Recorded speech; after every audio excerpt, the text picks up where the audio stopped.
Hi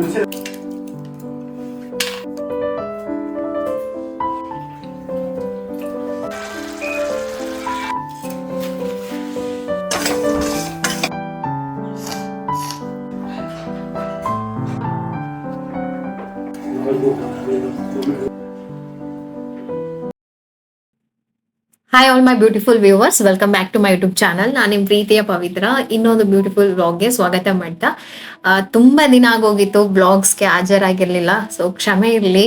ಸ್ವಲ್ಪ me time ಬೇಕಾಗಿತ್ತು ನನಗೆ. ಎವ್ರಿ ಡೇ ರೊಟೀನಿಂದ ಎಸ್ಕೇಪ್ ಆಗಿ ಆರಾಮಾಗಿದ್ದೆ. ಸೊ ಹಾಗಾಗಿ ನಾನು ವ್ಲಾಗ್ಸ್ ಮಾಡಿರಲಿಲ್ಲ ಅಷ್ಟೇನೆ. ಸೊ ಇನ್ಮೇಲೆ ನನ್ನ ಒಂದು ಬ್ಯೂಟಿಫುಲ್ ವ್ಲಾಗ್ಸ್ ನಿಮಗೆ ಯಾವಾಗಲೂ ಬರ್ತಾ ಇರುತ್ತೆ. ಪ್ರತಿದಿನ ಏನಂತಂದ್ರೆ ಈ ಕ್ಯಾಟಿಗೆ ಒಂದು ಅಭ್ಯಾಸ ಆಗ್ಬಿಟ್ಟಿದೆ. ಈಗಂತೂ ನಾವು ರಜಕ್ಕೆ ಅಮ್ಮನ ಮನೆಗೆ ಹೋಗಿದ್ವಿ ಅಲ್ವಾ, ಅಲ್ಲಿಂದ ಬರೋಷ್ಟ್ರೊಳಗೆ ಅಷ್ಟು ಬಾಂಡಿಂಗ್ ಬೆಳೆದ್ಬಿಟ್ಟಿದೆ. ಹೋಗಿ ಅವ್ರ ಕಾಲ್ ಮೇಲೆ ಮಲ್ಕೊಂಡಿರತ್ತೆ. ಇನ್ನು ಪ್ರೀತಮ್ಗೆ ಫಸ್ಟ್ ಸ್ವಲ್ಪ ಭಯ ಆಯ್ತು, ಅದನ್ನ ತುಂಬಾ ರೂಢಾಗಿ ಹ್ಯಾಂಡಲ್ ಮಾಡ್ತಾ ಇದ್ದ. ಸೊ ಇವಾಗ ಅದು ಹೆಂಗಾಗಿದೆ ಅಂದ್ರೆ ಅವ್ನ್ ಕ್ಲೋಸ್ ಫ್ರೆಂಡ್ ಆಗ್ಬಿಟ್ಟಿದೆ. ಅವನ ಜೊತೆ ಯಾವಾಗ್ಲೂ ಟೈಮ್ ಸ್ಪೆಂಡ್ ಮಾಡ್ತಾ ಇರ್ತಾನೆ, ಆಟ ಆಡಿಸ್ತಾನೆ. ಸ್ವಲ್ಪ ಅಡ್ಜಸ್ಟ್ಮೆಂಟ್ಗೆ ಟೈಮ್ ತಗೊಳುತ್ತೆ. ಅದು ನಮ್ಗೆ ನಾವು ಅದಕ್ಕೆ ಕಂಪ್ಲೀಟ್ ಆಗಲ್ಲ ಅಂದ್ರೆ ಒಂದು 80% ಅಡ್ಜಸ್ಟ್ ಆಗಿದ್ದೀವಿ. ತುಂಬಾ ಚೆನ್ನಾಗಿದೆ ಇವಾಗ ನಮ್ಮ ಮನೇಲಿ. ಅದಕ್ಕೂ ನಾವು ಹೊಂದ್ಕೊಂಡಿದೀವಿ. ಬನ್ನಿ ಇವತ್ತಿನ ವ್ಲಾಗ್ನ ಶುರು ಮಾಡೋಣ. ಅಲ್ಲಿ ಕ್ಯಾಟ್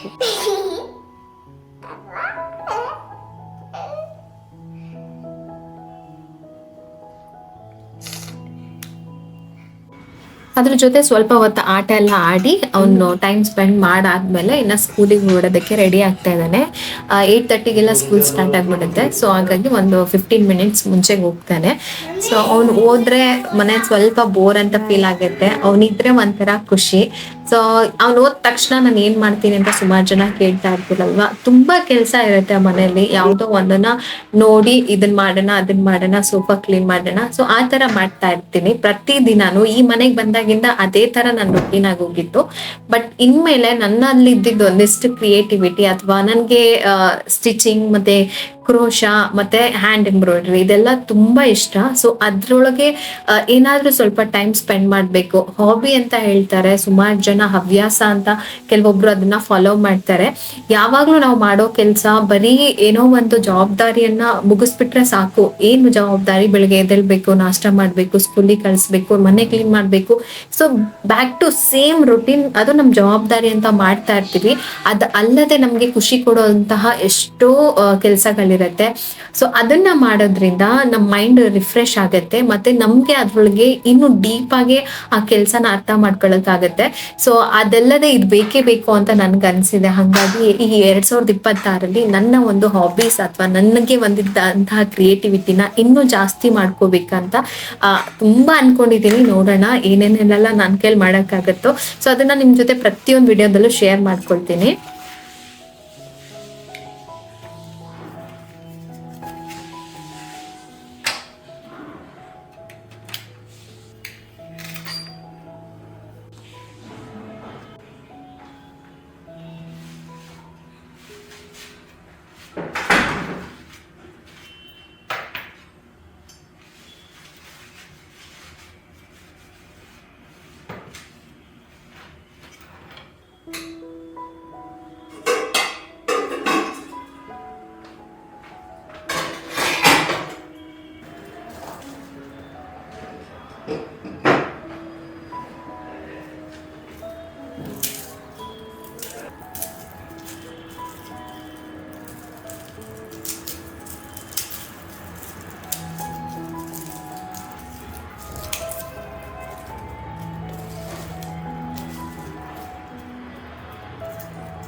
ಇವತ್ತು ಮಧ್ಯಾಹ್ನ ಅಡ್ಗೆ ಮಾಡ್ಬೇಕಂತ ಅನ್ಕೊಂಡೆ. ಇವತ್ತು ಏನಂತಂದ್ರೆ ಗೊತ್ತಿಲ್ಲ, ತುಂಬಾ ನೆನಪಾಗಿದ್ದು ನಮ್ಮಮ್ಮ ನನ್ಗೆ ಕಾಲೇಜ್ಗೆ ಹೋಗ್ಬೇಕಾದ್ರೆ ಮತ್ತೆ ಸ್ಕೂಲ್ಗೆ ಹೋಗ್ಬೇಕಾದ್ರೆ ಮಾಡ್ಕೊಡ್ತಿದ್ವು ಒಂದ್ ರೆಸಿಪಿ, ಹುಣಸೆ ಹಣ್ಣಿನ ಚಿತ್ರಾನ್ನ. ನಾರ್ಮಲ್ ಆಗಿ ನಿಂಬೆ ಹಣ್ಣಿಂದು ಬೇಗ ಆಗುತ್ತೆ ಅಂತ ಹೇಳ್ಬಿಟ್ಟು ಮಾಡ್ಬಿಡ್ತೀವಿ. ಹುಣಸೆ ಹಣ್ಣಿನ ಚಿತ್ರಾನ್ನ ಮಾಡ್ತಾ ಇದ್ರು. ಅದನ್ನ ಮಾಡ್ತಾ ಇದ್ರೇನೆ ಮನೆಯೆಲ್ಲ ಘಮ ಘಮ ಅಂತ ಇತ್ತು. ಆ ಪರಿಮಳಕ್ಕೆ ಹೊಟ್ಟೆ ಹಸಿವು ಜಾಸ್ತಿ ಆಗ್ತಾ ಇತ್ತು. ಸ್ಕೂಲಲ್ಲಿ ಮಧ್ಯಾಹ್ನ ತಿಂದ್ರು ತಣ್ಣಗಾಗಿದ್ರು ಕೂಡ ಆ ಟೇಸ್ಟ್ ಹೆಂಗಿರ್ತಾ ಇತ್ತು ಗೊತ್ತಾ. ಸೊ ಅದಕ್ಕೆ ಅದನ್ನ ಮಾಡ್ಬೇಕಂತ ಒಂದ್ ವಾರದಿಂದ ಅದ್ರದ್ದು ನೆನಪಾಗ್ಬಿಟ್ಟಿತ್ತು. ಸರಿ ಮಾಡ್ಕೊಂಡ್ಬಿಡೋಣ ಅಂತ ಹೇಳಿ ಮಾಡ್ತಾ ಇದ್ದೀನಿ. ಅದಕ್ಕೆ ಸ್ವಲ್ಪ ಜಾಸ್ತಿ ಜೀರಿಗೆ, ಸ್ವಲ್ಪ ಮೆಂತ್ಯ, ಸ್ವಲ್ಪ ಸಾಸಿವೆ, ಕಡಿಮೆ ಹಾಕ್ಬೇಕು. ಇಲ್ಲ ಅಂದ್ರೆ ಕಹಿ ಬಂದ್ಬಿಡುತ್ತೆ. ಜೀರಿಗೆ ಸ್ವಲ್ಪ ಜಾಸ್ತಿ ಹಾಕೊಂಡ್ರು ನಡೆಯುತ್ತೆ. ಇದನ್ನ ಚೆನ್ನಾಗಿ ಅದ್ರದ್ದು ಅರೋಮಾ ಎಲ್ಲ ಬರೋ ತನಕ ಫ್ರೈ ಮಾಡ್ಬೇಕು. ಚೆನ್ನಾಗಿ ಫ್ರೈ ಆದ್ಮೇಲೆ ತಣ್ಣಗಾಗಿ ಪೌಡರ್ ಮಾಡಿಟ್ಕೊಳ್ಳೋದು. ಸೊ ಈ ಪೌಡರೇ ಇದಕ್ಕೆ ಮೇನ್ ಟೇಸ್ಟ್. ಅದ್ರ ಜೊತೆಗೆ ಹುಣಸೆ ಹಣ್ಣು ಮತ್ತೆ ಬೆಳ್ಳುಳ್ಳಿ ಜಾಸ್ತಿ ಅದಕ್ಕೆ ಹಾಕ್ತಿವಿ. ಸ್ವಲ್ಪ ಖಾರ ಚೆನ್ನಾಗಿದ್ರೆ ಇನ್ನೂ ರುಚಿಯಾಗಿರುತ್ತೆ. ಬಿಸಿ ಬಿಸಿ ಅನ್ನಕ್ಕೆ ಖಾರವಾಗಿ ಗೊಜ್ಜನ್ ಮಿಕ್ಸ್ ಮಾಡ್ಕೊಂಡು ತಿನ್ನೋದಕ್ಕೆ. ಹಂಗಾಗಿ ಸ್ವಲ್ಪ ಹಸಿರು ಮೆಣಸಿನಕಾಯಿ ಬೇಕಂದ್ರೆ, ನಿಮ್ಗೆ ಜಾಸ್ತಿ ಹಸಿರು ಮೆಣಸಿನಕಾಯಿ ಯೂಸ್ ಮಾಡಲ್ಲ ಅಂದ್ರೆ ಒಣಮೆಣಸಿನಕಾಯಿನ ಅದ್ರ ಜೊತೆಗೆ ಮಿಕ್ಸ್ ಮಾಡ್ಕೋಬಹುದು. ಸೊ ಈ ತರ ಇರುತ್ತೆ.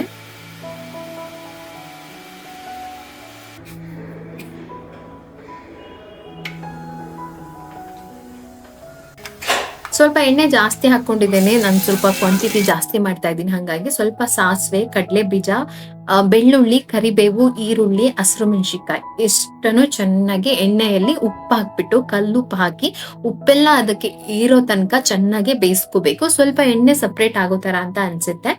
ಅದಾದ್ಮೇಲೆ ನಾನು ಅದಕ್ಕೆ ತೆಂಗಿನಕಾಯಿ ತುರಿ ಎಲ್ಲ ಹಾಕೊಳ್ತೀನಿ. ಸ್ವಲ್ಪ ನೋಡಿ ಗೊಜ್ಜು ಹೆಂಗ್ ಮಾಡ್ಕೊಳ್ತಿರೋ ಅದ್ರ ಮೇಲೆ ಅರಿಶಿನ ಪುಡಿ ಸ್ವಲ್ಪನೇ ಹಾಕೊಂಡಿದ್ದೀನಿ.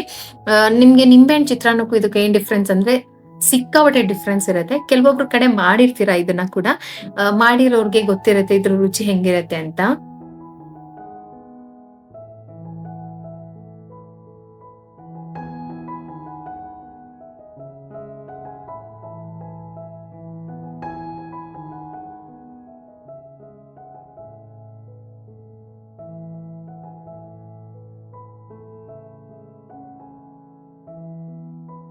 ಇನ್ನ ಇದಕ್ಕೆ ಸ್ವಲ್ಪ ತೆಂಗಿನಕಾಯಿ ತುರಿ ನಾನಿವಾಗ ಮಾಡಿಟ್ಟಿದ್ದ ಪೌಡರ್ನ ಒಂದು ದೊಡ್ಡ ಸ್ಪೂನ್ ಅಲ್ಲಿ 2 ಸ್ಪೂನ್ ಅಷ್ಟು ಹಾಕೊಂಡಿದ್ದೀನಿ, 2ರಿಂದ 3.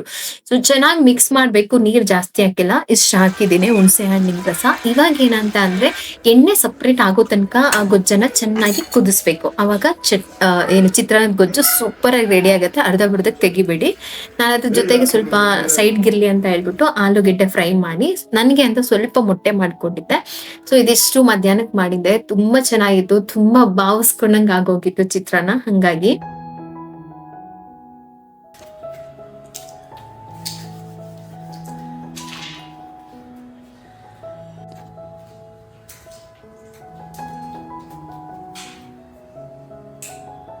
ಊಟ ಎಲ್ಲ ಆಯ್ತು. ಇವಾಗ ಸಂಜೆ ಒಂದ್ 3ರಿಂದ 4 ಗಂಟೆ ಆದ್ರೆ ಸಾಕು, ಕೈಯೆಲ್ಲ ತಣ್ಣಗಾಗೋ ಫೀಲ್ ಆಗುತ್ತೆ, ಬಾಡಿ ಎಲ್ಲ ಶೇಕ್ ಆಗೋ ತರ ಅನ್ಸುತ್ತೆ. ಅಂದ್ರೆ ಚಳಿ ಜಾಸ್ತಿ ಆಗ್ಬಿಡುತ್ತೆ. ಹಂಗಾಗಿ ಒಂದ್ ಸ್ವೆಟರ್ ಹಾಕೊಂಡ್ರೆ ನನ್ಗೆ ನೆಕ್ಸ್ಟ್ ಕೆಲಸ ಮಾಡೋದಕ್ಕೆ ಈಸಿ ಆಗುತ್ತೆ. ಇದು ತುಂಬಾ ಚೆನ್ನಾಗಿದೆ. ನಾನು ಆನ್ಲೈನ್ ಅಲ್ಲಿ ತಗೊಂಡಿದ್ದು. ನಿಮ್ಗೆ ಏನಾದ್ರು ನೋಡ್ತಾ ಇದ್ರೆ ಇದು ನಾನು ಸಜೆಸ್ಟ್ ಮಾಡ್ತೀನಿ. ರೀಸನಬಲ್ ಪ್ರೈಸ್ ಅಲ್ಲಿ ತುಂಬಾ ಬೆಚ್ಚಗೆ ಆಗುತ್ತೆ. ಕಲರ್ ನನ್ಗೆ ಇದೇ ಕಲರ್ ಬೇಕಂತ ಹೇಳಿ ತಗೊಂಡೆ. ನಿಮ್ಗೇನಾದ್ರು ಬೇಕು ಅಂದ್ರೆ ನಾನು ಇದ್ರ ಲಿಂಕ್ ಅನ್ನು ಹಾಕಿರ್ತೀನಿ, ಚೆಕ್ ಮಾಡಿ, ಟ್ಯಾಗ್ ಮಾಡಿರ್ತೀನಿ.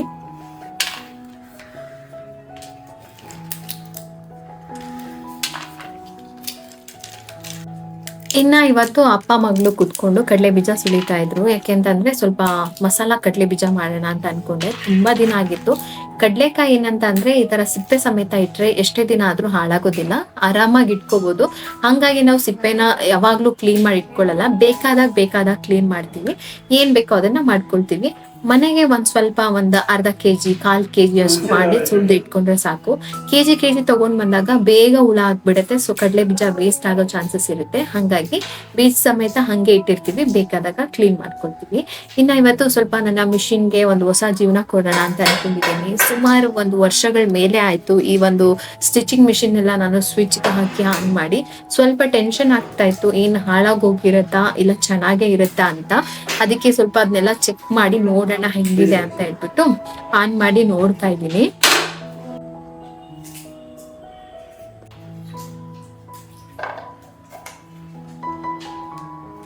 ಸೊ ಈ ಒಂದು ಸ್ಟಿಚಿಂಗ್ ಮಿಷಿನ್ ಬಗ್ಗೆ ಸುಮಾರು ಜನ ಕೇಳ್ತಾ ಇದ್ರಿ. ಪ್ರೈಸ್ ಸ್ವಲ್ಪ ಹೈ ಅಂದ್ರು ಇದ್ರೊಳಗೆ ತುಂಬಾ ಆಪ್ಷನ್ಸ್ ಇದೆ. ನೀವು ನಾರ್ಮಲ್ ಸ್ಟಿಚ್ ಮಾಡ್ಬೋದು, ಮತ್ತೆ ಈ ಸೀರೆ ಜಿಗ್ಸಾಗ್ ಎಲ್ಲ ಮಾಡ್ತೀವಿ ಗೊತ್ತಾ, ಪೀಕೋ ಅಂತ, ಅದನ್ನ ಮಾಡ್ಬೋದು. ಇದ್ರೊಳಗೆ ಆ ಒಂದು ಆಪ್ಷನ್ ಇದೆ. ಅದ್ರ ಜೊತೆಗೆ ಕೆಲವೊಂದಿಷ್ಟು ಡಿಸೈನ್ ಸ್ಟಿಚ್ ಕೂಡ ಹಾಕೋಬಹುದು. ಆಮೇಲೆ ಬಟನ್ ಎಲ್ಲ ಹಾಕ್ತಿವಲ್ಲ ನಾವು, ಅದ್ರ ಹೋಲ್ ಮಾಡಿದಾಗ ಅದ್ರ ಸ್ಟಿಚ್ ಕೂಡ ಹಾಕೋಬಹುದು. ಹಂಗಾಗಿ ನಾನು ಇದನ್ನ ತಗೊಂಡಿದ್ದೆ. ನಾರ್ಮಲ್ ಮಿಷಿನ್ ನಾನು ಆಲ್ರೆಡಿ ಇದಕ್ಕೂ ಮುಂಚೆ ತಗೊಂಡ್ಬಿಟ್ಟಿದ್ದೆ. ನಿಮ್ಗೇನಾದ್ರೂ ಮನೆಗೆ ಅಂತ ಹೇಳಿ ನಾನು ಯೂಸ್ ಮಾಡೋದಕ್ಕೆ ಅಥವಾ ನನಗೆ ಏನೋ ಈಗ ಬಿಗಿನರ್ ಕಲಿಯೋದಕ್ಕೆ ಬೇಕು ಅಂತಂದ್ರೆ ಈ ಮಿಷಿನ್ ತುಂಬಾ ಚೆನ್ನಾಗಿದೆ. ಸುಮಾರು ಸರಿ ಇದ್ರ ಬಗ್ಗೆ ಕೇಳ್ತಾ ಇದ್ರಿ.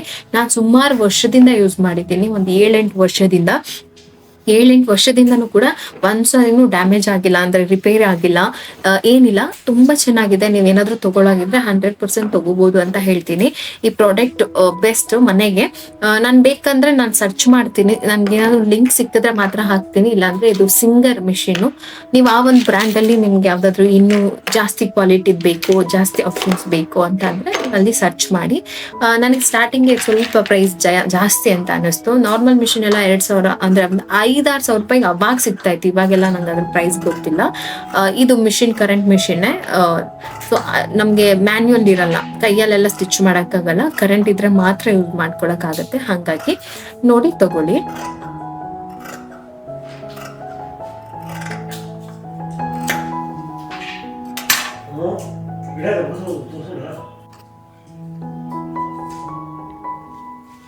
ಇನ್ನ ನಾನಿಲ್ಲಿ ಒಂದು ಸಣ್ಣ ಕುಶನ್ ಮಾಡ್ಕೊಳ್ತಾ ಇದ್ದೀನಿ. ಅಂದ್ರೆ ಬಟ್ಟೆ ಹೊಲಿಬೇಕಾದ್ರೆ ಗುಂಡ್ ಎಲ್ಲ ತುಂಬಾ ಯೂಸ್ ಮಾಡ್ತೀವಿ, ಮತ್ತೆ ಸಣ್ಣ ಪಿನ್ ಇದು ಸೂಜಿನೆಲ್ಲ ಅದು ಅಲ್ಲಿ ಹಾಕಿದ್ರೆ ಕಣ್ಣಿಗೆ ಕಾಣಿಸೋದೇ ಇಲ್ಲ, ಹಾಳಾಗುತ್ತೆ. ಸ್ಟಿಚಿಂಗ್ ಟೈಮ್ ಅಲ್ಲಿ ಯೂಸ್ ಆಗುತ್ತೆ ಅನ್ನೋಂತಹ ಸಣ್ಣ ಪುಟ್ಟದಕ್ಕೆ ಈ ತರ ಈ ಒಂದು ಸಣ್ಣ ಕುಶನ್ಸ್ ನೆಲ್ಲ ಮಾಡಿ ಇಟ್ಕೋಬಹುದು. ನಾರ್ಮಲ್ ಪ್ಲೇನ್ ಮಾಡ್ಕೊಳ್ತೀನಿ ಅಂದ್ರೆ ಮಾಡ್ಬೋದು. ನಾನು ಇವತ್ತು ಕುಂಬಳಕಾಯಿ ಶೇಪ್ ಅಲ್ಲಿ ಮಾಡ್ತಾ ಇದ್ದೀನಿ. ಇದೊಂದು ವೇಸ್ಟ್ ಖರ್ಚಿಫ್ ಇತ್ತು, ಇದ್ರಲ್ಲೇ ಮಾಡ್ಬೇಕಂತ ಇಲ್ಲ. ಕಾಟನ್ ಯಾವ್ದಾದ್ರು ವೇಸ್ಟ್ ಬಟ್ಟೆ ಇದ್ರೆ ಅದ್ರಲ್ಲಿ ಆರಾಮಾಗಿ ಮಾಡ್ಕೋಬಹುದು. ಈ ಗೊಂಬೆ ವೇಸ್ಟ್ ಏನಾದ್ರು ನಿಮ್ಗೆ ಕಿತ್ತೋಗಿರೋ ಗೊಂಬೆ ಎಲ್ಲ ಇದ್ರೆ ಈ ತರದ ನಿಮ್ಗೆ ಫಾರ್ಮ್ ಸಿಗುತ್ತೆ, ಅದನ್ನ ಯೂಸ್ ಮಾಡ್ಕೊಂಡಿದೀನಿ. ಈ ತರ ಒಂದು ರನ್ನಿಂಗ್ ಸ್ಟಿಚ್ ಕೈಯಲ್ಲೇ ಹಾಕೊಳ್ಳೋದು, ಇದಕ್ಕೆ ಮಿಷಿನ್ ಅವಶ್ಯಕತೆ ಇಲ್ಲ. ರನ್ನಿಂಗ್ ಸ್ಟಿಚ್ ಅನ್ನ ಕೈಯಲ್ಲಿ ಹಾಕಿ ಈ ತರ ಫಿಲ್ ಮಾಡ್ಬಿಟ್ಟು ಟೈಟ್ ಮಾಡಿ ಇಟ್ಕೊಳ್ಳೋದು. ಇದೆಲ್ಲ ಬೇಕಂದ್ರೆ ನೀವು ಹಂಗೆ ಶೋಗೆ ಏನಾದ್ರು ಮನೇಲಿ ಮಾಡಿ ಇಟ್ಕೊಳ್ತೀನಿ ಅಂತಂದ್ರೆ ಆ ತರನು ಮಾಡ್ಕೋಬಹುದು. ಕುಂಬಳಕಾಯಿ ತರನೇ ಇರುತ್ತಲ್ವಾ, ಹಂಗಾಗಿ ನೋಡಕ್ ಚಂದ ಕಾಣಿಸುತ್ತೆ. ಬೇಕಂತಂದ್ರೆ ಮನೆಗೆ ಡೆಕೋರೇಷನ್ ಐಟಮ್ ಕೂಡ ಮಾಡ್ಕೋಬಹುದು. ಇದಂತೂ ತುಂಬಾ ಚೆನ್ನಾಗಿ ಬಂದು ಜಸ್ಟ್ ಹಂಗೆ ಮಿಷಿನ್ ಓಪನ್ ಮಾಡಿದ ತಕ್ಷಣ ನಂಗೆ ಇದು ಮಾಡ್ಬೇಕಂತ ಅನಿಸ್ತಾ ಮಾಡಿಟ್ಕೊಂಡೆ. ಸ್ಟಿಚಿಂಗ್ ಸ್ವಲ್ಪ ನೋಡಿ ಹಾಕಿ ಚೆನ್ನಾಗಿ ಈ ತರ ಫೈನಲ್ ಆಗಿ ಆದ್ಮೇಲೆ ಒಂದ್ ಥ್ರೆಡ್ ತಗೊಂಡು ನಮ್ಗೆ ಎಲ್ಲಾ ಕಾರ್ನರ್ ಅಲ್ಲೂ ರೋಲ್ ಮಾಡಿದ್ರೆ ಆಯ್ತು. ಈಸಿಯಾಗಿ ಒಂದ್ ಕುಶನ್ ರೆಡಿ ಆಗ್ಬಿಡುತ್ತೆ.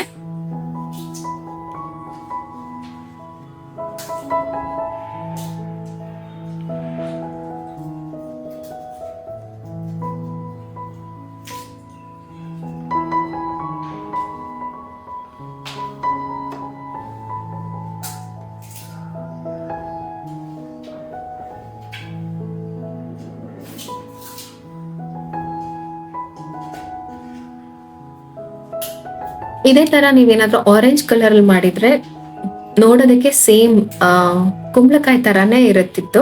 ಸೊ ನಿಮ್ಗೆ ಯಾವ ತರ ಬೇಕಾದ್ರೂ ಮಾಡ್ಬೋದು, ಮಲ್ಟಿ ಕಲರ್ ಅಲ್ಲಿ ಮಾಡ್ಬೋದು, ಚೆಕ್ಸ್ ಎಲ್ಲ ಬರುತ್ತಲ್ಲ ಅದ್ರಲ್ಲೂ ಮಾಡ್ಬೋದು. ಸೊ ನೋಡೋದಕ್ಕೆ ಈ ತರ ಕ್ಯೂಟ್ ಆಗಿ ಚೆನ್ನಾಗಿ ಕಾಣಿಸುತ್ತೆ. ಅದ್ರ ಮೇಲೆ ಮನೆಯಲ್ಲೇ ಒಂದು ಗಿಡದಲ್ಲಿ ಒಂದು ಕಡ್ಡಿ ಏನೋ ಮುರಿದೋಗಿತ್ತು, ಅದನ್ನ ನಾನು ಹಂಗೆ ಫೆವಿಕಾಲ್ ಅಲ್ಲಿ ಸ್ಟಿಕ್ ಮಾಡಿದ್ದೀನಿ, ನೋಡೋದಕ್ಕೆ ಒರಿಜಿನಲ್ ತರ ಕಾಣಿಸ್ಲಿ ಅಂತ ಹೇಳ್ಬಿಟ್ಟು. ಅಂದ್ರೆ ಡೆಕೋರೇಟಿವ್ ಐಟಮ್ ತರ ಕಾಣಿಸುತ್ತೆ. ನಿಮ್ಗೆ ಇದೇ ತರ ಬೇಕು ಅಂದ್ರೆ ದೊಡ್ಡ ಸೈಜ್ ಅಲ್ಲಿ ಇದೇ ಮೆಥಡ್ ಅಲ್ಲಿ ದೊಡ್ಡ ಪಿಲ್ಲೋನು ಕೂಡ ಸ್ಟಿಚ್ ಮಾಡ್ಕೋಬಹುದು. ಹೆಂಗ್ ಕಾಣಿಸ್ತಾ ಇದೆ ಅಂತ ಹೇಳ್ಬಿಟ್ಟು ನನಗೆ ಕಮೆಂಟ್ ಅಲ್ಲಿ ಹೇಳಿ. ನಿಮ್ಗೆ ಏನಾದ್ರು ಟೈಲರಿಂಗ್ ಮಿಷಿನ್ ಇದ್ದು ಪಿನ್ ಕುಶನ್ ಬೇಕಂತ ಅಂದ್ರೆ ಈ ತರ ಒಂದ್ಸರಿ ಟ್ರೈ ಮಾಡ್ಕೊಳ್ಳಿ, ಚೆನ್ನಾಗಿದೆ. ನಾನು ಆಕ್ಚುಲಿ ಇವತ್ತು ಏನ್ ಮಾಡ್ಬೇಕಂತ ಅನ್ಕೊಂಡೆ ಅಂದ್ರೆ ನಮ್ಮ ಮನೇಲಿ ಡಬಲ್ ರೌಂಡಿನ್ ಕರ್ಟನ್ಸ್ ಹಾಕ್ಸಿದ್ವಿ.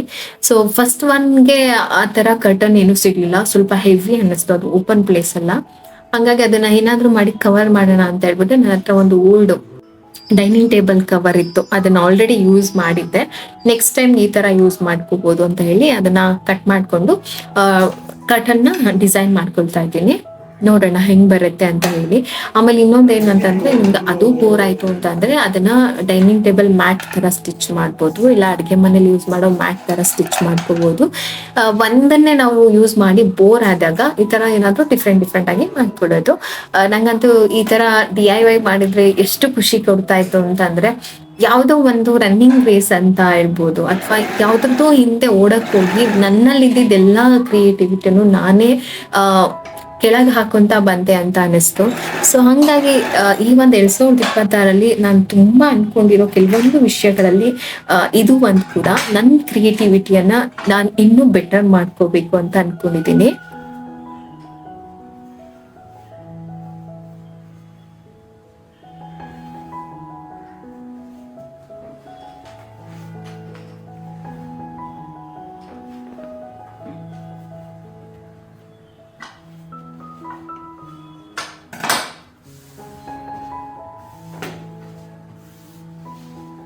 ಪ್ರತಿಯೊಬ್ಬರಿಗೂ ಅನ್ಸಿರ್ಬೋದು ಅಂತ ಅನ್ಕೊಳ್ತೀನಿ. ಏನು ಅಂತ ಅಂದ್ರೆ ನಮ್ಮ ಲೈಫಲ್ಲಿ ನಾವು ಈ ಒಂದು ಏನು ನಮ್ಗೆ ಬುದ್ಧಿ ಬಂತು ಅಥವಾ ನಮ್ಗೆಲ್ಲಾ ವಿಚಾರಗಳು ತಿಳಿತಾ ಇದೆ ಅಂತ ಈ ಒಂದು ಪ್ರಪಂಚಕ್ಕೆ ಎಂಟ್ರಿ ಆದ ತಕ್ಷಣ ನಮ್ಮಲ್ಲಿರುವಂತಹ ಆಲೋಚನೆಗಳನ್ನ ಬಿಟ್ಬಿಡ್ತೀವಿ. ಬೇರೆ ಯಾರೋ ಮಾಡಿ ಅದು ಸಕ್ಸಸ್ ಆಗಿದೆ ಅಂದಾಗ ಅದರಿಂದ ಓಡೋದಕ್ಕೆ ಸ್ಟಾರ್ಟ್ ಮಾಡ್ತೀವಿ. ನಮ್ಮಲ್ಲೇ ಒಂದಿಷ್ಟು ಥಾಟ್ಸ್ ಇರುತ್ತೆ, ಬಟ್ ನಾವ್ ಅದನ್ನ ಯಾವತ್ತಿಗೂ ಅದಕ್ಕೆ ಒಂದು ಪ್ರಾಮುಖ್ಯತೆ ಕೊಟ್ಟಿರೋದಿಲ್ಲ. ಬಹುಶಃ ಆ ತರ ಕೊಟ್ಟು ನಾವೇನಾದ್ರೂ ಡಿಫ್ರೆಂಟ್ ಆಗಿ ಮಾಡಿದ್ರೆ ನಾವ್ ಏನೋ ಆಗ್ತಿದ್ವೋ ಏನೋ. ಇವಾಗ ಹೆಂಗೆ ಅಂತ ಅಂದ್ರೆ, ನಾನು ಬೇಗ ಮದ್ವೆ ಆದೆ, ಲೈಫ್ ಬೇಗ ಶುರು ಆಯ್ತು. ಶುರು ಆದ ತಕ್ಷಣ ನಮ್ ಥಾಟ್ ಪ್ರೊಸೆಸ್ ಹೆಂಗೆ ಇರುತ್ತೆ ಅಂತ ಅಂದಾಗ, ಯಾರನ್ನೋ ನೋಡಿ, ಅಂದ್ರೆ ತುಂಬಾ ಚೆನ್ನಾಗಿ ಯಾರೋ ಒಬ್ರು ಮಕ್ಳನ್ನ ಬೆಳೆಸ್ತಾ ಇದ್ದಾರೆ, ನಾನು ತುಂಬಾ ಚೆನ್ನಾಗಿ ಬೆಳೆಸ್ಬೇಕು, ಹಿಂಗ್ ಬೆಳೆಸ್ಬೇಕು ಅಂತ. ಆಮೇಲೆ ಯಾರೋ ಒಬ್ರು ಲೈಫ್ನ ಈ ತರ ಲೀಡ್ ಮಾಡ್ತಾ ಇದ್ದಾರೆ. ಮತ್ತೆ ಇನ್ನೊಂದು ಏನಂದ್ರೆ, ನಮ್ಮನೆಗಳಲ್ಲೇ ಈ ಮಾತುಗಳನ್ನ ಹೇಳ್ತಾ ಇರ್ತಾರೆ, ನೋಡ್ದವ್ರು ಏನಂತಾರೆ, ನೋಡ್ದವ್ರು 4 ಜನ ಏನಂತ ತಿಳ್ಕೊಳ್ತಾರೆ ಅಂತ ಹೇಳಿ. ಸೊ ಆ ಒಂದು ಭಯದಲ್ಲೇ ನಾವು ಬದುಕ್ತಾ ಇರ್ತೀವಿ. ಇವಾಗ ಏನಂತಂದ್ರೆ, ಮಕ್ಳಿಗೇನೋ ಒಂದು ಇಷ್ಟ ಆಗುತ್ತೆ, ಅದು ನಮ್ಗೆ ಇಷ್ಟ ಆಗಲ್ಲ, ಆದ್ರೆ ನಾವು ಅದನ್ನ ಮಾಡಕ್ ಬಿಡೋದಿಲ್ಲ. ಯಾಕಂದ್ರೆ ಅದು ನಮ್ಮಂತವ್ರಿಗಲ್ಲ ಅನ್ನೋ ಒಂದು ಮಾತು ಹೇಳಿರ್ತೀವಿ. ಸೊ ಹಿಂಗೆ ಎಷ್ಟೋ ವಿಚಾರಗಳನ್ನ ನಮ್ಮ ತಲೆಯಲ್ಲಿ ಬಂದ್ರು ನಾವು ಅದನ್ನ ಫಾಲೋ ಮಾಡ್ದಲೆ ನೋಡ್ದವ್ರಿಗೋಸ್ಕರ ಫಾಲೋ ಮಾಡ್ಕೊಂಡು ಲೈಫ್ನ ಲೀಡ್ ಮಾಡ್ತಾ ಇರ್ತೀವಿ. ಸೊ ಇದು ನಂಗೆ ತುಂಬಾ ದಿನದಿಂದ ಅನಿಸ್ತಾ ಇತ್ತು, ಯಾಕೆ ನಾವ್ ಹಂಗೆ ಮಾಡ್ಬೇಕು, ನಮ್ಮಲ್ಲೂ ಒಂದೇನೋ ಆಲೋಚನೆ ಇರುತ್ತಲ್ವಾ, ನಾವ್ ಯಾಕೆ ಆ ತರ ಮಾಡಕ್ಕಾಗಲ್ಲ ಅಂತ. ಸೊ ಹಂಗಾಗಿ ನಾನು ಆ ಒಂದು ಯೋಚನೆಯಲ್ಲಿ ಇದ್ದೀನಿ. ನೋಡೋಣ ಆ ಥರ ಏನಾದ್ರು ನನ್ನ ಒಂದು ಥಾಟ್ ಪ್ರೊಸೆಸ್ ಹೆಂಗ್ ಹೋಗುತ್ತೋ ಹಂಗೆ ನಾವು ಬದುಕಬೇಕು ಅಂತ. ಇವಾಗ ಅಲ್ಲಿಂದ ಬಂದ ತಕ್ಷಣ ಬೇಗ ಡಿವೈಡ್ ಆಯ್ತು. ನಾನು ಬೇರೆ ಸಪ್ರೇಟ್ ಆಗಿ ಬಂದೆ ಮದ್ವೆ ಆದ್ಮೇಲೆ. ಅಲ್ಲಿ ಬಂದ ತಕ್ಷಣ ನನ್ನ ತಲೆಯಲ್ಲಿ ಬಂದಿತ್ತು, ಸಪ್ರೇಟ್ ಬಂದಿದ್ ಒಂದ್ ಚಾಲೆಂಜ್ ಅಲ್ಲ, ಇಲ್ಲಿ ನಾನು ಸಕ್ಸಸ್ ಆಗಿ ತೋರಿಸ್ಬೇಕು. ಯಾಕೆಂತಂದ್ರೆ ಓದ್ಮೇಲೆ ಇವ್ ಲೈಫ್ ಹಿಂಗಾಯ್ತು ಅಂತ ಯಾರಾದ್ರೂ ಬೆಟ್ ಮಾಡಿ ತೋರಿಸ್ಬಿಡ್ತಾರೆ ಅನ್ನೋ ಒಂದು ಭಯದಲ್ಲೇ ನಾನು ನನ್ನ ಎಲ್ಲವನ್ನು ಬಿಟ್ಟು ಆ ಒಂದು ಪರ್ಫೆಕ್ಷನ್ ಅಲ್ಲಿ ಲೈಫ್ ನ ಲೀಡ್ ಮಾಡಕ್ ಬಂದೆ. ಮಕ್ಳಾದ್ಮೇಲೂ ಅಷ್ಟೇನೆ, ಲೈಫ್ನ ಈ ತರ ಓದೋಳು ಹೆಂಗ್ ಬೆಳೆಸ್ತಾಳೆ ನೋಡ್ಬೇಕು.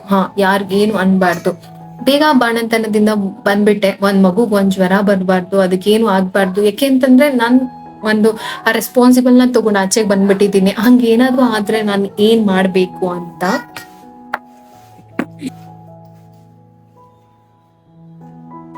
ಸೊ ಅದನ್ನೆಲ್ಲ ಬಿಟ್ಟು ನಮ್ಮದೇ ಆದಂತಹ ಆಲೋಚನೆಯಲ್ಲಿ ನಾನು ಬದುಕಬೇಕು ಅಂತ ಅನ್ಕೊಂಡಿದ್ದೀನಿ. ಅದು ಆದಷ್ಟು ಒಳ್ಳೇದಾಗಿರ್ಲಿ, ಇನ್ನೊಬ್ರಿಗೆ ಸ್ಫೂರ್ತಿಯಾಗಿರ್ಲಿ ಅಂತ ನಾನು ಅನ್ಕೊಳ್ತೀನಿ. ನೋಡೋಣ ಹೇಗಿದೆ ಅಂತ. ಯಾಕೆಂದ್ರೆ ನಮ್ಮೆಲ್ಲರಿಗೂ ಬದುಕು ಹಕ್ಕಿದೆ, ಬದಲಾಗೂ ಹಕ್ಕಿದೆ, ನಮ್ಮನ್ನ ಆಯ್ಕೆ ಮಾಡ್ಕೊಳ್ಳೋ ಹಕ್ಕು ಕೂಡ ನಮ್ಗಿದೆ ಅಲ್ವಾ. ಸೊ ಹಂಗಾಗಿ ಇಷ್ಟೇನೆ. ಇದು ಈ ವರ್ಷದಿಂದ ಆದ್ರೆ ನನ್ಗೂ ಖುಷಿ ಆಗುತ್ತೆ. 2026 ಈ ಬದಲಾವಣೆ ನನ್ಗೂ ಬರ್ಲಿ ಅಂತ ನಾನು ಇಷ್ಟಪಡ್ತೀನಿ. ಸೊ ಹೇಗ್ ಕಾಣಿಸ್ತಾ ಇದೆ ಕರ್ಟನ್ ಅಂತ ಹೇಳ್ಬಿಟ್ಟು ನನಗೆ ಕಮೆಂಟ್ಸ್ ಅಲ್ಲಿ ಹೇಳಿ. ಇದೇನಾದಿತ್ತು ಅಂತಂದ್ರೆ, ನನಗೆ ಸ್ವಲ್ಪ ಶಾರ್ಟೇಜ್ ಆಯ್ತು. ಇದು ಪ್ರಿಲ್ ಬಂದ್ರೇನೆ ಚಂದ, ಇಲ್ಲ ಅಂದ್ರೆ ಇದು ಕರೆಕ್ಟ್ ಮೆಜರ್ಮೆಂಟ್ ಇದೆ, ಪ್ರಿಲ್ ಇಲ್ಲ ಅಂದ್ರೆ ಇದು ಚೆನ್ನಾಗಿ ಕಾಣಿಸೋದಿಲ್ಲ. ಸೊ ನೆಕ್ಸ್ಟ್ ಸಿಮಿಲರ್ ಇದೇ ತರ ಬಟ್ಟೆ ಏನಾದ್ರು ಸಿಕ್ಕಿದ್ರೆ ನಾನು ಇನ್ನೊಂದು ಸೈಡ್ ಅಲ್ಲಿ ಇದೇ ತರ ಸ್ಟಿಚ್ ಮಾಡಿದ್ರೆ ಅಡ್ಜಸ್ಟ್ ಆಗ್ಬಿಡುತ್ತೆ. ನಿಮಗೆ ಬೇಕಂತಂದ್ರೆ ಕೆಳಗಡೆ ಪಾರ್ಟ್ ಅಲ್ಲಿ ಲೇಸ್ ಕೂಡ ನೀವು ಸ್ಟಿಚ್ ಮಾಡ್ಕೋಬಹುದು, ಅದು ಇನ್ನೂ ಚೆನ್ನಾಗಿ ಕಾಣಿಸುತ್ತೆ.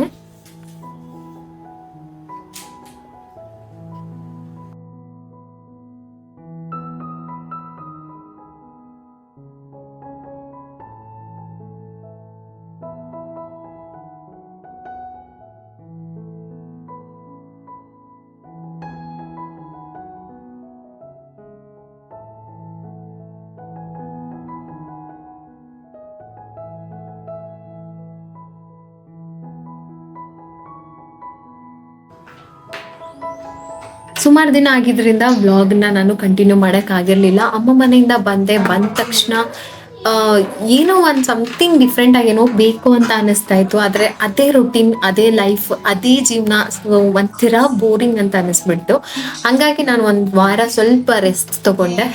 ಸೊ ಸ್ವಲ್ಪ ಎನರ್ಜಿ ಕೂಡ ಡ್ರಾಪ್ ಆಗಿತ್ತು. ಈ ಸೆಕ್ಷನ್ ಆಗಿರುತ್ತೆ ಅಥವಾ ನಾರ್ಮಲ್ ಡೆಲಿವರಿ, ನನ್ಗೆ ಅದ್ರ ಬಗ್ಗೆ ಗೊತ್ತಿಲ್ಲ. ನನ್ನ ಎಕ್ಸ್ಪೀರಿಯನ್ಸ್ ಅಲ್ಲಿ ಹೇಳ್ತೀನಿ, ನನಗೆ 3 ಸೆಕ್ಷನ್ ಆಗಿರೋದ್ರಿಂದ ನನಗೆ ಸ್ವಲ್ಪ ತುಂಬಾ ಕಂಟಿನ್ಯೂಸ್ ಆಗಿ ವರ್ಕ್ ಮಾಡಿ ಮಧ್ಯದಲ್ಲಿ ನನಗೆ ಎನರ್ಜಿ ಡ್ರಾಪ್ ಆಗುತ್ತೆ. ಅದು ಯಾರ್ಯಾರಿಗೆಲ್ಲ ಫೀಲ್ ಮಾಡಿದ್ದೀರಾ ನಂಗೆ ಗೊತ್ತಿಲ್ಲ, ನಾನು ತುಂಬಾ ಫೀಲ್ ಮಾಡಿದ್ದೀನಿ. ಆ ಟೈಮಲ್ಲಿ ನನಗೆ ರೆಸ್ಟ್ ಬೇಕಂತ ಅನ್ಸುತ್ತೆ. Back pain, lower back pain suddenly start ಆಗುತ್ತೆ, ಅದು ತುಂಬಾ ಜಾಸ್ತಿ ಅನ್ಸುತ್ತೆ. ಅದನ್ನೆಲ್ಲ ರಿಕವರ್ ಮಾಡ್ಕೊಳ್ಳೋದೇ ಈ ಒಂದು ವಾರದ ಟೈಮ್ಗಳಲ್ಲಿ. ಸೊ ಹಂಗಾಗಿತ್ತು. ಹಾಗಾಗಿ ನಿಮ್ಮ ಕಮೆಂಟ್ಸ್ ಕೂಡ ರಿಪ್ಲೈ ಮಾಡಿರಲಿಲ್ಲ. ಸುಮಾರು ಜನ ಯಾಕೆ ವ್ಲಾಗ್ ಇಲ್ಲ, ಮಿಸ್ ಮಾಡ್ಕೊಳ್ತಾ ಇದೀವಿ ಅಂತ ಎಲ್ಲ ಕಮೆಂಟ್ ಮಾಡಿದ್ರಿ. ಅವ್ರಿಗೆಲ್ಲ ಪ್ರೀತಿಯಿಂದ ಒಂದು ರಿಪ್ಲೈನ ಕೊಟ್ಟೆ. Thank you so much. ನಾನು ಇಲ್ಲ ಅಂದ್ರೆ ನನ್ನನ್ನು ನೆನ್ಸ್ಕೊಳ್ತಿರಲ್ಲ, ಅದಕ್ಕೋಸ್ಕರ.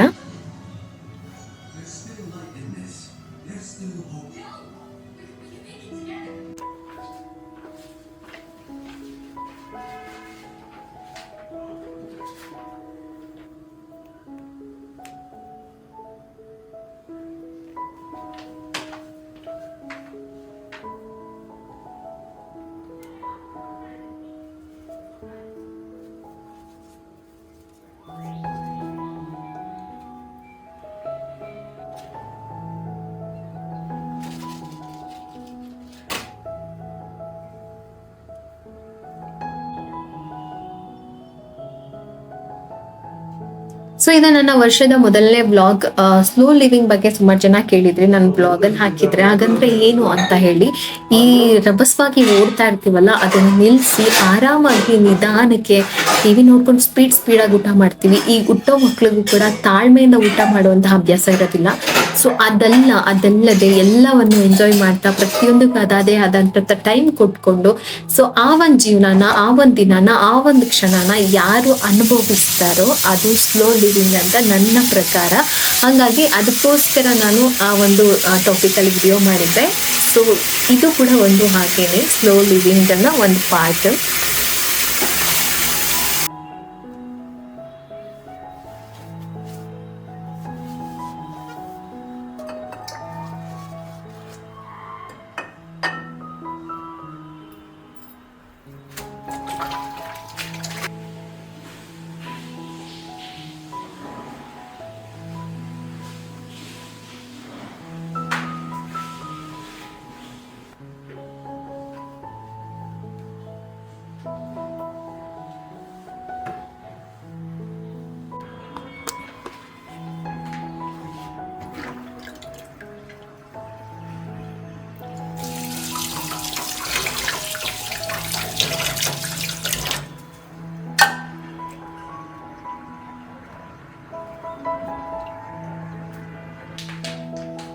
ಮಕ್ಳು ಸ್ಕೂಲ್ಗೆ ಹೋದ್ಮೇಲೆ ಇದಿಷ್ಟು ನನ್ನ ಕ್ಲೀನಿಂಗ್ ಕೆಲಸ ಆಗುತ್ತೆ. ಅದಾದ್ಮೇಲೆ ಅಡಿಗೆ ಬೇಕಾದ್ರೆ ಮತ್ತೆ ನನ್ನ ಅಡಿಗೆ ಪ್ರಿಪ್ರೇಷನ್ ಇರುತ್ತೆ. ಇಲ್ಲ ಅಂತ ಅಂದ್ರೆ ಇದೇ ತರ ಏನಾದ್ರೂ ಎಕ್ಸ್ಟ್ರಾ ಕೆಲಸ ಮಾಡ್ಕೊಳ್ತಾನೆ ಇರ್ತೀನಿ. ಸೊ ಈ ತರ ನನ್ನ ಒಂದು ರೂಟೀನ್ ಪಾಸ್ ಆಗುತ್ತೆ. ಇನ್ನು ನಮ್ಮನೆಯಲ್ಲಿ ಈ ಒಂದು ಬೆಕ್ಕಿಗೆ ಅಂದ್ರೆ ಲಕ್ಕಿಗೆ, ಇದು ಹುಡುಗಿ, ಆಕ್ಚುಲಿ ನಾವು ಹುಡುಗ ಅಂತ ತಗೊಂಡ್ ಬಂದ್ವಿ, ಆಮೇಲೆ ಗೊತ್ತಾಯ್ತಿದ್ದು ಹುಡುಗಿ ಅಂತ. ಓಕೆ, ಯಾವ್ದಿದ್ರು ನಮ್ಗೆ ಏನ್ ತೊಂದರೆ ಇರ್ಲಿಲ್ಲ, ಹಂಗಾಗಿ ಇದೇ ಇರ್ಲಿ ಅಂತ ಮತ್ತೆ ನಮ್ ಜೊತೆ ಹೊಂದ್ಕೊಂಡ್ಬಿಟ್ಟಿತ್ತು. ಇದು ಫೇವ್ರೇಟ್ ಏನ್ ಗೊತ್ತಾ, ಈ ಟ್ರೀಟ್. ಸೊ ಹಂಗಾಗಿ ನಾನು ಇದರಲ್ಲಿ 3 ಫ್ಲೇವರ್ನ ಬುಕ್ ಮಾಡಿದ್ದೆ. ಸೊ ಪ್ರತಿಯೊಂದು ಫ್ಲೇವರ್ನು ಸಿಕ್ಕಾಪಟ್ಟೆ ಇಷ್ಟಪಟ್ಟು ತಿನ್ನುತ್ತೆ. ಮತ್ತೆ ಇದನ್ನ ನಾವ್ ಏನ್ ಕೊಡ್ತೀನಿ ಅಂತಂದ್ರೆ, ನಾನು ಏನಾದ್ರೂ ಹೇಳ್ದಾಗ ಕೇಳಲ್ಲ. ಈ ಬೆಡ್ ತಗೊಂಡ್ ಬಂದಾಗಿಂದ ಅದ್ರಲ್ಲಿ ಅದು ಮಲ್ಕೊಂಡೇ ಇಲ್ಲ. ಸೊ ಅದ್ರಲ್ಲಿ ಮಲ್ಕೊಳ್ಳೋ ತರ ಅಭ್ಯಾಸ ಮಾಡ್ಸೋಣ ಅಂತ ಹೇಳಿ ಅಲ್ಲಿದ್ದಾಗ ನಾನು ಟ್ರೀಟ್ ಕೊಡ್ತೀನಿ. ಸೊ ಅವಾಗ ಅದಕ್ಕೆ ಖುಷಿ ಆಗುತ್ತೆ. ಅದ್ರೊಳಗೆ ಸ್ವಲ್ಪ ಹೊತ್ತು, ಒಂದು ಅರ್ಧ ಗಂಟೆ ಹಂಗ್ ಮಲ್ಕೊಳ್ಳುತ್ತೆ. ಸೊ ಅಭ್ಯಾಸ ಆದ್ರೆ ಡೈಲಿ ಅಲ್ಲೇ ಮಲ್ಕೊಳ್ಳುತ್ತೆ ಅಂತ ಹೇಳ್ಬಿಟ್ಟು ಅಲ್ಲೇ ನಾನು ಒಂದು ಟ್ರೀಟ್ ಕೊಡ್ತೀನಿ. ಅಂದ್ರೆ ಅದಕ್ಕೆ ನಾವ್ ಹೇಳಿದ ಏನಾದ್ರೂ ಒಂದು ಕೆಲಸ ಮಾಡಿದಾಗ ನಾವು ಇವಾಗ ಅಪ್ರಿಶಿಯೇಟ್ ಮಾಡ್ತೀವಲ್ಲ, ಹಂಗೆ ಅದಕ್ಕೆ ಟ್ರೀಟ್ ಕೊಟ್ಟಾಗ ಅದು ಅಪ್ರಿಶಿಯೇಟ್ ಮಾಡತ್ತಾರೆ, ಮತ್ತೆ ಅದು ಖುಷಿ ಆಗುತ್ತೆ. ನೆಕ್ಸ್ಟ್ ಅದೇ ಮಾಡುತ್ತೆ. ಸಿಕ್ಕಾಪಟ್ಟೆ ಇಷ್ಟ ಇದಕ್ಕೆ. ಇದು ಕೊಡೋದಕ್ಕೂ ಬಿಡೋದಿಲ್ಲ, ಅಷ್ಟು ಇದ್ ಮಾಡಿ ತಿಂತಾ ಇರುತ್ತೆ. ಸೊ ನಮ್ ಲೈಫ್ ಅಲ್ಲಿ ಇದು ಒಂದು ಬರುತ್ತೆ ಅಂತ ನಾನು ಎಕ್ಸ್ಪೆಕ್ಟೇ ಮಾಡಿರ್ಲಿಲ್ಲ, ಬಂತು. ಸೊ ಇವಾಗ ಚೆನ್ನಾಗಿ ಹೊಂದ್ಕೊಂಡು ಆರಾಮಾಗಿ ನಮ್ ಜೊತೆ ಇದೆ.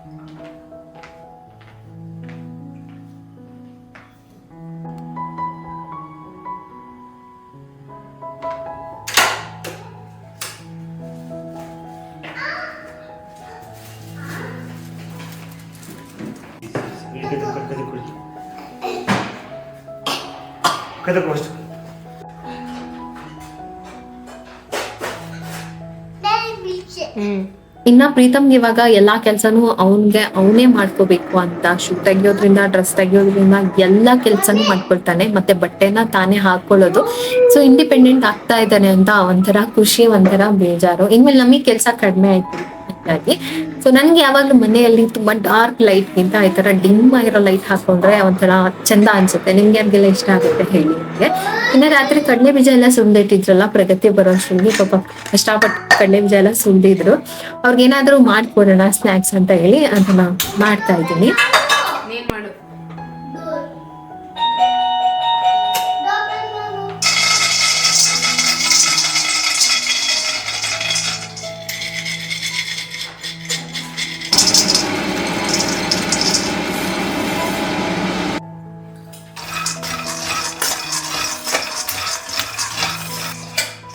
ಇದು ಖಾರದ ಕಡಲೆ ಬೀಜ. ಎಣ್ಣೆಯಲ್ಲಿ ಡೀಪ್ ಫ್ರೈ ಮಾಡೋದ್ಕಿಂತ ಈ ತರ ರೋಸ್ಟ್ ಮಾಡಿದ್ರೆ ಸ್ವಲ್ಪ ಎಣ್ಣೆನೂ ಕಡಿಮೆ ಆಗುತ್ತೆ, ಮತ್ತೆ ಚೆನ್ನಾಗೂ ಅನ್ಸುತ್ತೆ ಕ್ರಿಸ್ಪಿಯಾಗಿ. ಉಪ್ಪು ಖಾರ ಹುಳಿ ಎಲ್ಲ ಚೆನ್ನಾಗಿ ಹಾಕಿ ಮಾಡಿದ್ರೆ, ಫಸ್ಟಿಗೆ ಸ್ವಲ್ಪ ನಾನು ಮೀಡಿಯಂ ಫ್ಲೇಮಲ್ಲಿ ಇಟ್ಕೊಂಡು ಚೆನ್ನಾಗಿ ಫ್ರೈ ಮಾಡಿಟ್ಟಿದ್ದೇನೆ, ಸ್ವಲ್ಪ ಕ್ರಿಸ್ಪಿ ಆಗಿರುತ್ತೆ.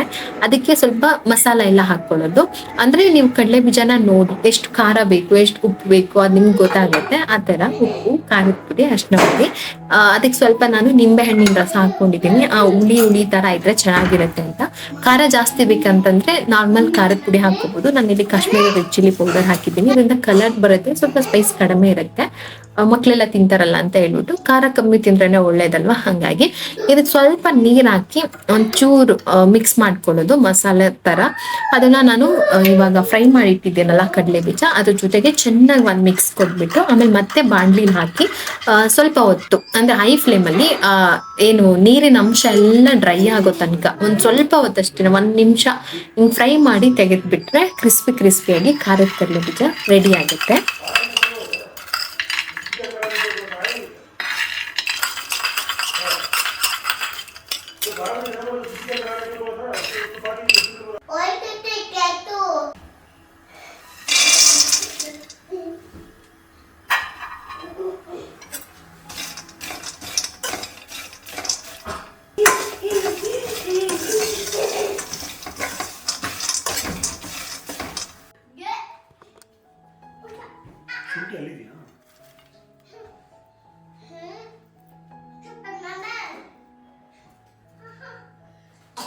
ಇಲ್ಲಿಗೆ ಇವತ್ತಿನ ಕೆಲಸ ನಂದು ಮುಗೀತು. ಇನ್ನೇನಿದ್ರು ಅಡ್ಗೆ ಮಾಡಿ ಊಟ ಮಾಡೋದು. ನಮ್ಮನೆಯವ್ರು ಇವತ್ತು ನಾನ್ ವೆಜ್ ತಗೊಂಡ್ ಬಂದಿದ್ರು, ಅವರೇ ಪ್ರಿಪೇರ್ ಮಾಡ್ತೀನಿ ಅಂದಿದ್ರಿಂದ ಸ್ವಲ್ಪ ಸಮಯ ಸಿಕ್ತು. ಸರಿ ಇವತ್ತಾದ್ರೂ ಈ ವಿಡಿಯೋನ ಎಡಿಟ್ ಮಾಡಿ ನಿಮ್ಗೆ ತಲುಪಿಸೋಣ ಅಂತ ಹೇಳಿ ಇನ್ನು ಎಡಿಟಿಂಗ್ ಕೆಲ್ಸಕ್ಕೆ ನಾನು ಕುತ್ಕೊಳ್ತೀನಿ.